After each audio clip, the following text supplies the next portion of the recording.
Robert Russel, the co-founder of the internationally renowned Reggae Sumfest, passed away, leaving a profound legacy in Jamaica's entertainment and tourism industries. Russel, who played a pivotal role in creating and shaping Reggae Sumfest since its inception in 1993, was instrumental in promoting Jamaican music and culture on a global stage.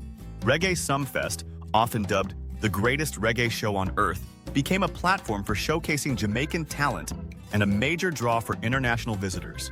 He served as the festival's chairman for 18 years and continued to contribute to its success even after its sale in 2015. In addition to his work with Reggae Sumfest, Russel was a significant figure in Jamaica's nightlife and cultural scene. He owned Pier 1, a popular Montego Bay venue, and was involved in producing the Jamaica Jazz and Blues Festival. Beyond music, Russel also contributed to Jamaica's film industry, working on iconic projects such as The Harder They Come with director Perry Henzell, a film that gained cult status for its depiction of Jamaican life and reggae music.